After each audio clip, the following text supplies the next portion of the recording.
joined alongside by the pride and joy of East Chicago, Indiana, successful in his UFC debut as he defeats Antonio Buenuelos by unanimous decision, Miguel Torres. Miguel, congratulations on the win.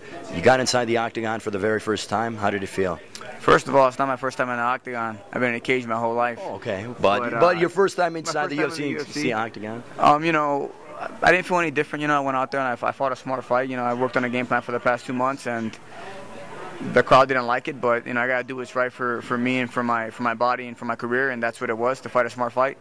Guys that are really short are very dangerous fighters. You know, they're compact, they weigh the same as me, but they're compact and they throw big punches from big wide angles. So my game plan was to use my reach, use my jab, and force him to shoot. He didn't want to shoot, he didn't want a part of that, so I beat him up with my jab.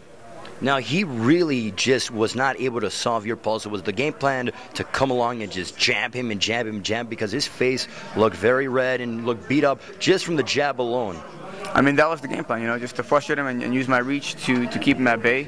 He couldn't get in, he couldn't close the distance, and if he would have came in, he would have seen my right hand. So he didn't get to do that, so the fight didn't go the way the crowd wanted it to go.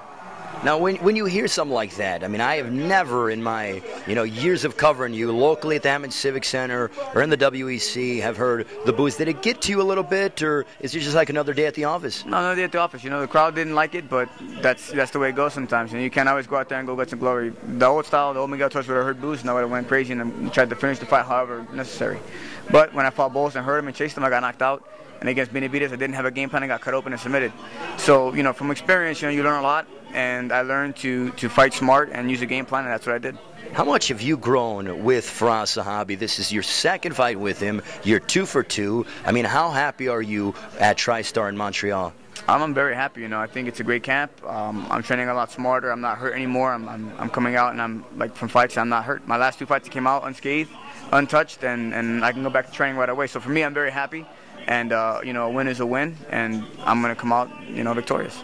Miguel, what is next for you? There are a couple of guys out there that you could tangle with. Scotty Jorgensen is a name. Maybe a rematch with Joseph Benavidez. Dominic Cruz is the kingpin of the WEC bantamweight division. Is there anyone preferentially that you'd like?